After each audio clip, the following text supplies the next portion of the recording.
En 2020, ces gens vivent encore sans électricité. Leurs maisons sont très modestes et résistent mal aux pluies violentes. Se déplacer entre ces hameaux est difficile tant les chemins sont mauvais, étroits, cabossés. Les plus de 40 ans ne savent ni écrire ni parler vietnamien. Ils ne parlent que leur langue, le Hmong. Cette bénévole locale n'est pas le seul à le dire. Au Vietnam, le peuple Hmong vit en marge de la société et dans une très grande précarité.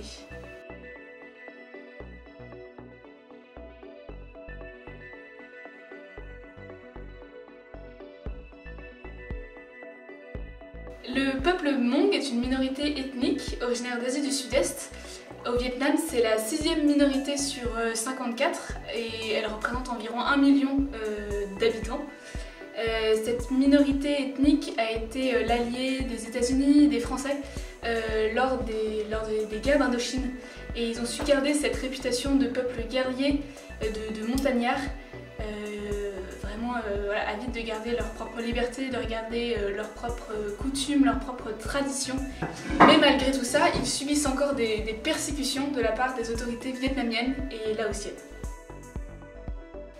Je dirais qu'il y a 3 difficultés principales que peuvent rencontrer les Hmong. La première est le manque de revenus. En effet, les Hmong vivent de riziculture, mais comme ils vivent dans des régions très montagneuses où le climat est froid, ils n'ont qu'une seule récolte par an contre 2 dans d'autres régions du Vietnam. Et avec cette unique récolte par an, ils ne peuvent pas générer de revenus. Ils ont même parfois à peine de quoi subvenir à leurs besoins du quotidien. Et puis les terres que ces familles Hmong peuvent avoir sont divisées de génération en génération, d'enfant en enfant, alors que les familles sont souvent des familles nombreuses, ils ont 6 à 8 enfants par famille. Et quand ces terres ne sont pas subdivisées de génération en génération, elles sont rachetées par l'ethnie majoritaire, les Kin, souvent à des prix dérisoires. La deuxième difficulté que peuvent rencontrer ce peuple est qu'ils habitent loin des villes, ils habitent dans les montagnes, souvent très isolés. Les jeunes vivent parfois à 150 km du collège ou du lycée le plus proche. Et les familles n'ont pas les moyens pour financer l'internat de ces jeunes. Et quand même ils auraient les moyens, les cours dispensés sont en vietnamien. Or, ces jeunes ne parlent pas le vietnamien, ils ont leur propre langue, ils parlent le Hmong. Et donc on voit très souvent des jeunes qui sont en décrochage scolaire. Une autre difficulté, par tradition, les jeunes filles se marient très tôt, parfois autour de 15-16 ans, et donc doivent faire face à des grossesses précoces, ce qui leur impose de quitter l'école tôt. Alors si ce mode de vie fonctionnait plutôt bien il y a encore 100 ans, actuellement les Hmong subissent de plein fouet la mondialisation, le développement touristique, notamment de ces régions montagneuses,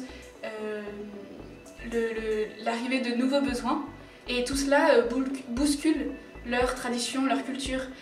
Prenons l'exemple de la place de Sapa, qui est une des plus grosses villes au nord du Vietnam, une ville très touristique. On y voit souvent des très jeunes enfants de 3 à 4 ans qui sont là toute la journée à vendre des babioles aux touristes.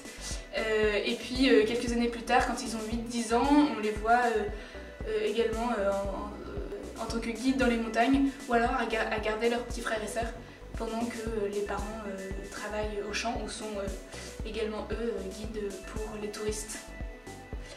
Pour les Hmong, le besoin de s'adapter est fort pour préserver leur culture tout en sortant de la pauvreté.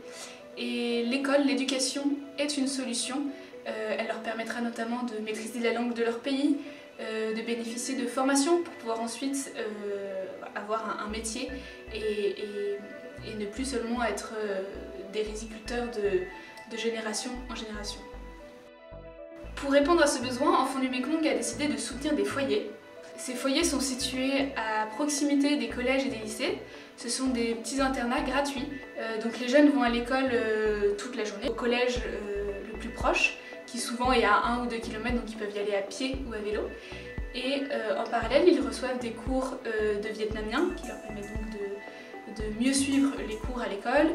Ils reçoivent également des cours de comportement, ils apprennent à vivre en communauté et ont souvent également des cours de soutien scolaire.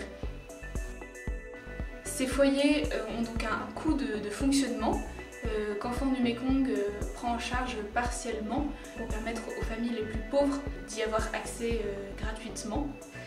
Cette solution fonctionne, mais nous avons besoin de votre soutien, de votre aide pour accueillir de nouveaux jeunes, créer et soutenir de nouveaux foyers. Vous pouvez donc parrainer un foyer pour 28 € par mois, ce qui équivaut à 7 € après déduction d'impôts.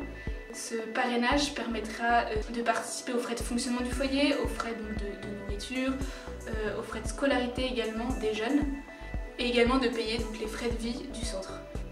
Par le parrainage, vous agissez concrètement contre la précarité des minorités ethniques, contre les mariages précoces et contre la pauvreté endémique de cette minorité.